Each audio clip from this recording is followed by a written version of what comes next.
Genre. The genre of Brick is, as stated, typically a neo-noir, which is a modernised film noir with some conventions conformed to, some subverted against, and others modified. To begin with, I will discuss the typical noir convention that Brick does follow. The narrative. The narrative in a nutshell involved Brendan following/chasing Emily.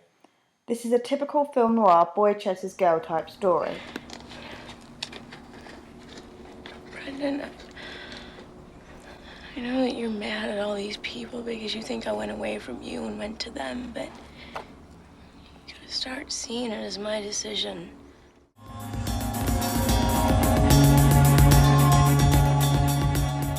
The plot itself is twisty and convoluted and has a non-linear structure, by often including flashbacks and flash-forwards throughout the film. A confusing storyline is key to typical American detective-style noirs. To strengthen the confusing narrative, a lot of code words are used to prevent revealing too much, such as the Pin, which is revealed as the leader of a drug association, Brick, which is the drugs, Poor Frisco, which is the name of a student who fell into a coma after injecting poorly cut heroin, Frisco Farr, and Tug, otherwise known as Tugger, who killed Emily. Many scraps of paper are found with clues on in Brendan's locker, which leads him directly to Emily's dead body.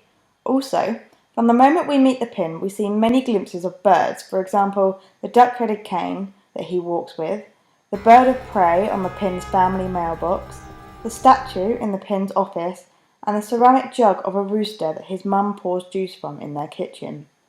The femme fatale Laura wears feathers in her hair, and 2 birds fly out of the tunnel at the murder scene. It is unknown as to what these birds specifically represent. However, many theories could suggest it represents freedom, or it could be an intertextual reference to the 1941 film noir The Maltese Falcon, which is also a detective crime story. Both the bird and the scraps of paper serve as motifs, which are a common feature in film noirs. The use of phone booths. Phone booths are very frequently seen in film noirs, and it is quite a contradicting feature in the film Brick, as phone booths are rarely used in this modern era due to the invention of mobile phones and advanced technology. However, Brendan using phone booth represents a secrecy he has to upkeep due to the dark situation he is in. It also mixes the elements of 1940s film noir everyday life with neo-noir modifications.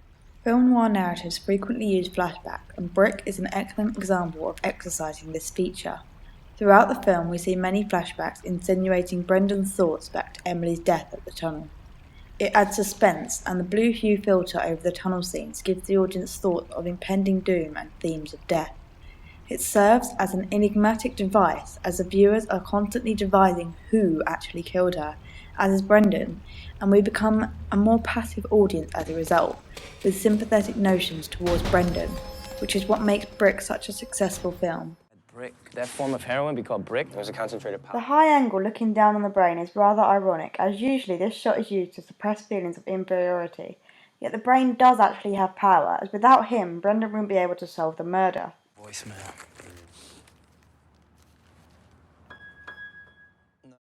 This is an example of an extreme canted angle. It distorts the viewer's perception and makes us feel uneasy and on edge. This scene is really effective in stressing themes of entrapment simply through the use of cinematography. The close framing and awkward composition isolates the brain and Brendan apart, and could also suggest Brendan is feeling alone and trapped in a vicious circle. So what's the word with them? She's gone. Can't raise her? No, I can't. Extremely low angles are often seen in Brick, and in this scene it makes the audience feel uneasy and on edge.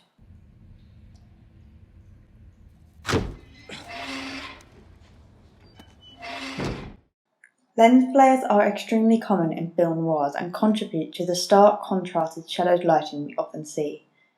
Here, lens flares have been created from the spotlights in the drama studio and give connotations of being watched or interrogated, similar to a police interview or inspection.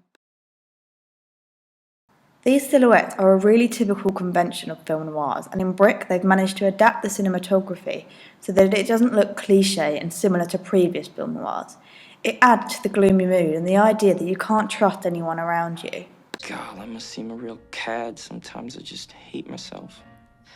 Whatever happened to us, Brendan? Cara is a typical femme fatale. She wears black, provocative clothing, red lipstick, and she has twisted and manipulative morals.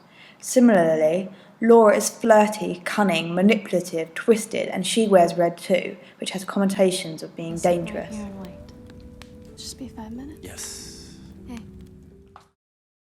Moving on, let's take a look at the subverted conventions. Brendan himself doesn't wear a suit. He is scruffy and a true everyday man. He is weedy, submissive, and weak at times.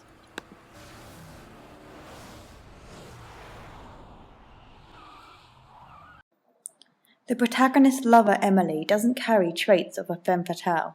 She is the opposite and mostly good. She's blonde, she wears white, and is caring. Please? The location settings of Brick are extremely subversive of usual film noirs, as it is set in a high school as opposed to a typical urban setting of a city, restaurant, or a house. See the pins? What's his answer?